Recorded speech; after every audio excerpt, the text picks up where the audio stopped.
This is Rabbi Andy Koren from Temple Emmanuel in Greensboro, North Carolina. We have made it to the middle of the month of February, and February every year is really exciting for Temple Emmanuel. And I'll talk about the Torah portion in a moment, but the reason is that in the middle of the month we celebrate a very special Friday night service that we call Marriage Reconsecration. We've been doing this for the better part of a generation, and again, those who are familiar with Temple don't need this explanation, but I'll do it real quickly. If during the calendar year your wedding anniversary is evenly divisible by 5, we do a very special service, and many people come with their families, and get a chance to express our love for one another one more time.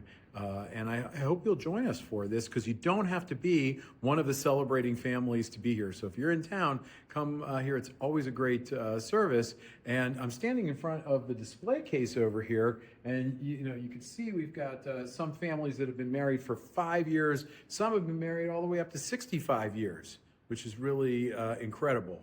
A very rarefied air, 65 years of marriage. And I'll tell you, I just want to look at this one couple over here, because they happen to have been married in 1991. And this is me and my wife, Mickey. Me and my wife, Michal, and we're celebrating 35 years this coming summer.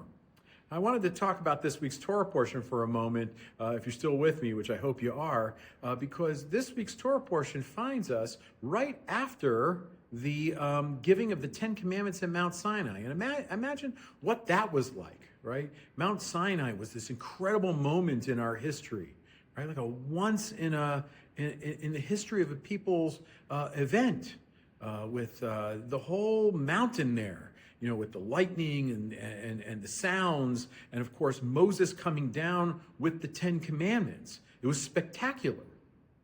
Very often we think that that's what all of life is going to be like. That every moment is going to be like standing there at Mount Sinai with all of the fireworks and all of the light display and all of the sounds.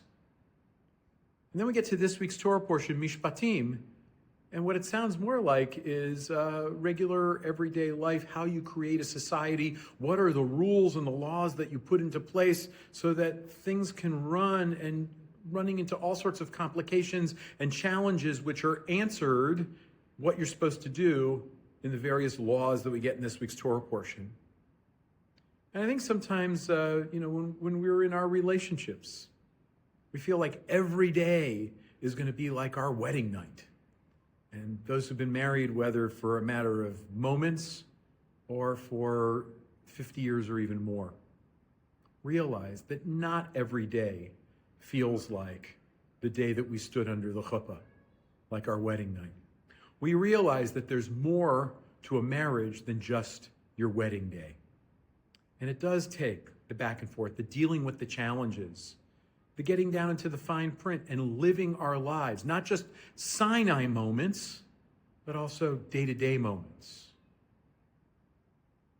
I want us to think about that as we head into this week and head into this Shabbat.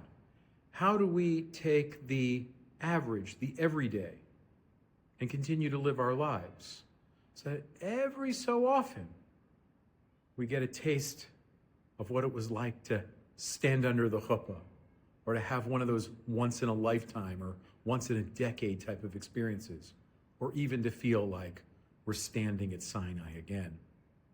So for all the couples celebrating this year, whether you're part of Temple Emmanuel or not, we send our blessings to you. If it's one of those special anniversaries, years, or whatever it is that you're celebrating, as we live our day-to-day lives, how can we also do so in a way that every so often we poke through and feel that once-in-a-lifetime exceptionalism? Shabbat Shalom.